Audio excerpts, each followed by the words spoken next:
It's Brian Preston, the Money Guy. All right, this next question is from Bruce.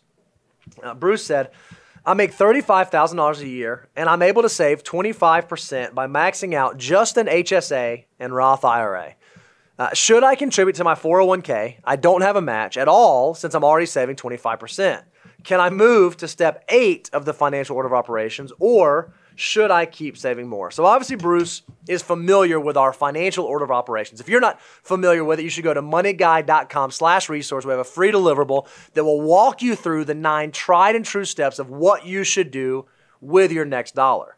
So what he's saying is, I'm maxing out my Roth and I'm maxing out my HSA and I'm hitting 25%.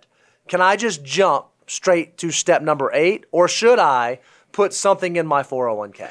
This is why I love the financial order of operations. It really does try to account for all scenarios that come your way. And now, this is the free deliverable. It does a great job because you can actually, we don't hide it. We just tell you what the 9 steps are. But this is one of those questions, Bruce, where you probably need a little more into the weeds of the full course. Because if you go to learn.moneyguy.com, we actually have a full course on this, because this is where we differentiate. And I'll go ahead and share with you how this plays out.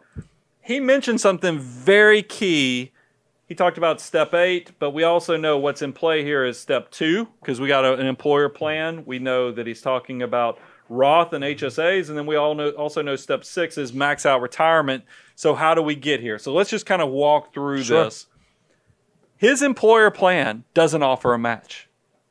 Well, step 2 is employer match. So if there's zero, the employer match, then we can move on to step 3. You know, and if I'm assuming, based upon this question, there's no high interest debt. So we go to step 4. I'm assuming his emergency reserves are in a great place, because he's already asking, hey, I'm saving 25% of my income, but 25% because my income's at $35,000 a year is fulfilled with just my Roth and my HSA.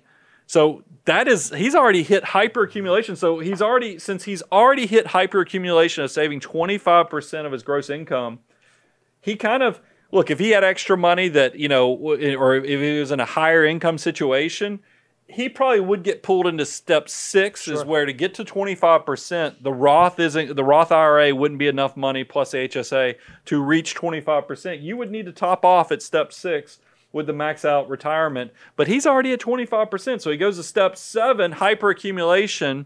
Well, and this is something that you could have a little bit of discussion on, the fact that, because what I like about hyperaccumulation, that's 25% of your gross income going towards long-term investments.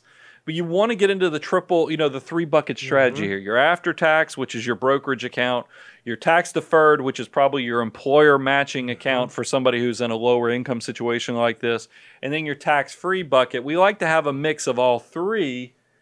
He gets to kind of move forward, because think about when you're at $35,000, saving 25% is going to be so powerful, because he's still close to the social safety net. Social Security is going to be a huge portion of his retirement.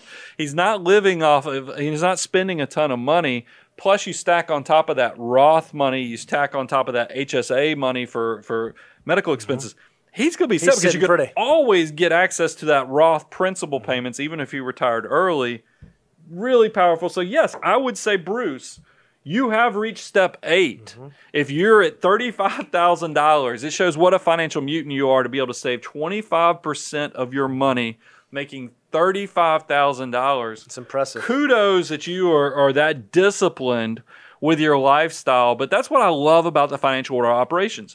If you're a lower income financial mutant, we got you covered. If you're a person, you're a financial mutant, and you're hit by the new tax legislation, we got you covered there too. That's why I love it. Just like in mathematics, because that's what we all know, there's a mathematical order of operations. Please excuse my dear Aunt Sally. I mean, we all know how you do math. Money is the exact same way, and you can take advantage of that. I love it. Go check out learn.moneyguy.com if you want to dive even deeper into that.